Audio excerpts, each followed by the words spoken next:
WWE was about to enter a completely new era. After being appointed to take control of the company's creative direction, Herd 85 arrived for his first night in charge. However, Herd 85's first day did not begin without problems.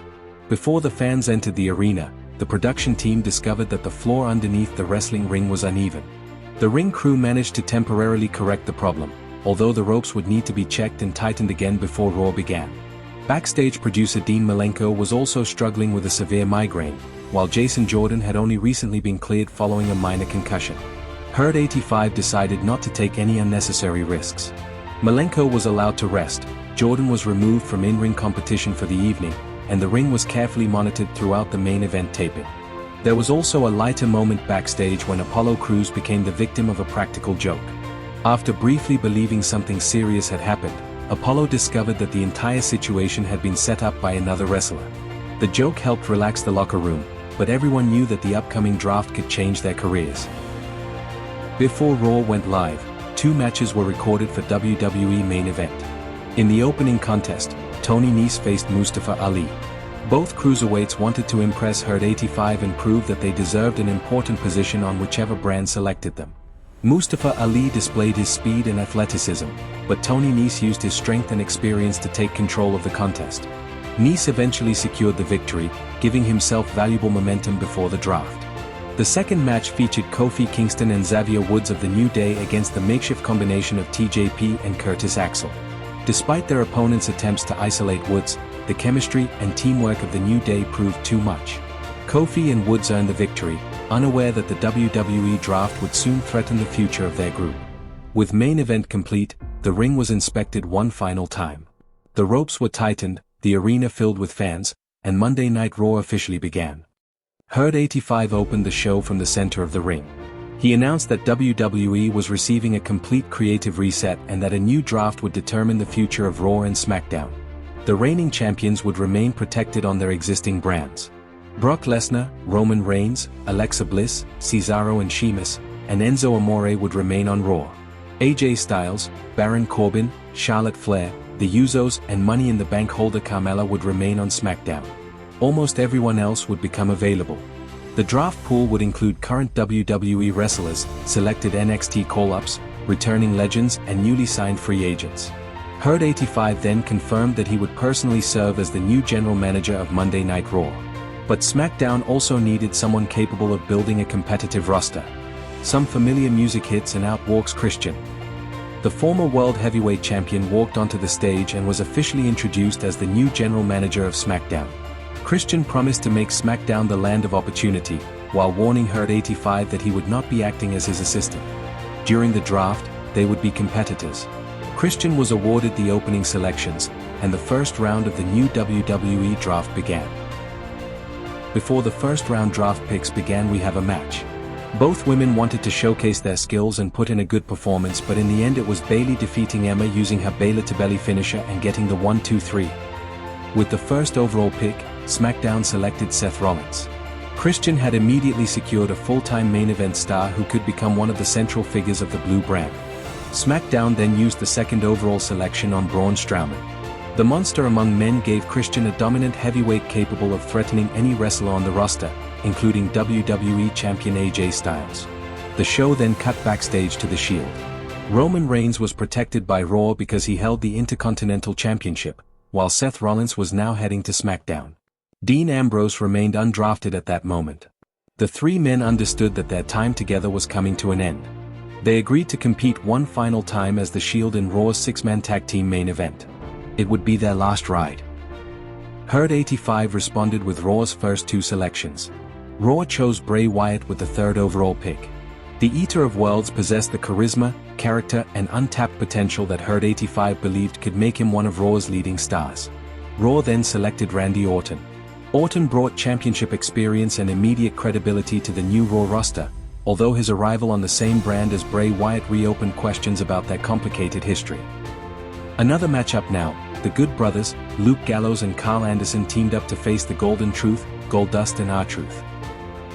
The match was back and forth, but it was the Good Brothers who won after hitting the Magic Killer. The commentary team pointed out that the draft could see teams like these be drafted to separate brands. Christian returned with SmackDown's next selections. At number 5, SmackDown chose Finn Bálor. At number 6, Christian strengthened his women's division by selecting Sasha Banks. Before Raw's next selections, Cruiserweight champion Enzo Amore entered the ring and boasted about remaining protected on Monday nights. Enzo claimed that nobody in the Cruiserweight division could take his championship. Herd 85 interrupted him to announce Raw's 7th overall selection. Rey Mysterio was returning to WWE. The crowd erupted as Mysterio appeared and made his way to the ring. Enzo confronted the returning legend, but the situation quickly became physical. A brawl broke out, with Rey eventually sending Enzo retreating from the ring. Within moments of returning, Mysterio had placed himself directly in the Cruiserweight Championship picture. Raw's 8th selection was another major arrival. Herd 85 officially promoted the undefeated Asuka from NXT. Her arrival immediately created a dangerous new challenger for Raw Women's Champion Alexa Bliss. SmackDown answered by selecting former Universal Champion Kevin Owens with pick number 9. Christian then kept Becky Lynch on SmackDown with the 10th overall selection, adding another leading name to his rapidly developing women's division. Raw selected Sami Zayn with pick number 11. Shortly after the announcement, Sami encountered Kevin Owens backstage. The lifelong friends and bitter rivals stood face to face, knowing that the draft had once again placed them on opposing sides. There was no attack, but the tension between them made it clear that their story was never truly finished. With pick number 12, Raw selected Samoa Joe. Joe gave Herd 85 another dangerous main event level competitor and one of the most intimidating wrestlers available in the draft. SmackDown then made 2 major selections of its own. Christian selected John Cena at number 13. Cena brought unmatched star power, and is one of WWE's all-time greats. At number 14, SmackDown drafted Shinsuke Nakamura. He made an instant impact, scoring a big victory over Jimmy Uso after hitting him with the Kinshasa. Nakamura gave SmackDown another unique performer with the potential to rise into the WWE Championship scene. Raw's 15th selection was Jeff Hardy. Although Matt Hardy remained available, Jeff was now officially beginning a singles opportunity on Monday Night Raw.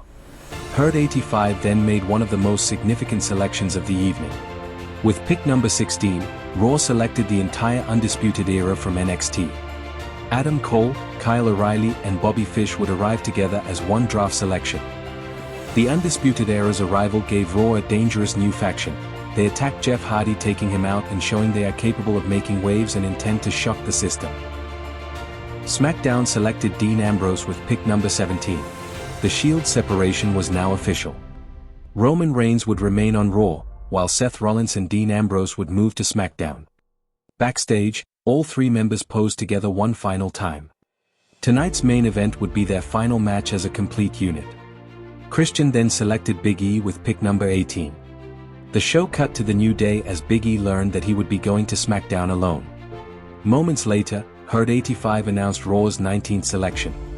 Kofi Kingston was coming to Raw. Big E and Kofi looked stunned as they realized that the New Day had been divided. Xavier Woods remained undrafted, leaving the group's future uncertain. Raw's 20th selection was revealed during a singles match between Luke Harper and the Brian Kendrick. Harper dominated Kendrick with his size and strength before securing the victory in the center of the ring. Immediately after the final bell, the arena screen displayed Raw's latest selection. Luke Harper had officially been drafted to Monday Night Raw. The selection gave Harper an opportunity to begin a new singles chapter, although Bray Wyatt was now on the same brand. Whether their history would reunite them or place them on opposite sides remained unknown. Christian made the final 2 draft selections of the episode. At number 21, SmackDown selected The Miz, with Maryse accompanying him to the blue brand. The Miz gave Christian an experienced performer capable of carrying major rivalries and competing for either the United States or WWE Championship. SmackDown Women's Champion Charlotte Flair faced Money in the Bank holder Carmella. The match ended in disqualification when Carmella struck Charlotte across the face with the Money in the Bank briefcase. With Charlotte down, Carmella ordered the referee to remain nearby and teased an immediate cash-in. However, before she could officially hand over the contract, familiar music interrupted her. To everyone's surprise, newly drafted SmackDown superstar Nikki Bella appeared. Nikki rushed toward the ring and chased Carmella away before the cash-in could begin. She then picked up the SmackDown Women's Championship and handed it back to Charlotte. Charlotte accepted the title but looked visibly confused by Nikki's actions. Nikki had arrived on SmackDown and it remained unclear whether she had genuinely saved Charlotte or simply prevented Carmella from taking an opportunity that Nikki wanted for herself. In the main event, Roman Reigns, Seth Rollins and Dean Ambrose reunited for the final time as The Shield. Their opponents were Raw Tag Team Champions Cesaro and Sheamus, alongside United States Champion Baron Corbin. The six men fought through a physical and emotional main event. The Bar attempted to isolate Dean Ambrose, while Corbin used his size and aggression to prevent the Shield from building momentum. However, the final sequence belonged to the Shield. Roman Reigns took Sheamus out of the action, Dean Ambrose neutralized Cesaro, and Seth Rollins caught Baron Corbin in the center of the ring. Rollins delivered the finishing blow and pinned the United States champion. The Shield had won their final match together. The victory also gave Seth Rollins a direct claim to a future United States Championship opportunity when he arrived on SmackDown. After the match, Reigns, Rollins and Ambrose stood together in the ring. They raised their fists one final time as the crowd celebrated the end of an era. Tomorrow, they would officially represent different brands. Tonight, they were still the Shield. The first night of the Herd 85 era had transformed WWE. New general managers had been appointed. Legends had returned, NXT stars had been promoted, the Shield and the New Day had been separated by the draft. New rivalries had already begun, and more than 20 selections had changed the direction of Raw and SmackDown. But the draft was far from finished. They would now take place on the next SmackDown. Following the conclusion of Raw, several important stories emerged from Backstage. Kurt Hawkins secured a new commercial partnership with Under Armour, covering 4 WWE appearances and valued at $682,500. The Brian Kendrick was visibly furious following his defeat to Luke Harper, taking the loss personally. And finally Emma wanted the booking decision of her loss explained.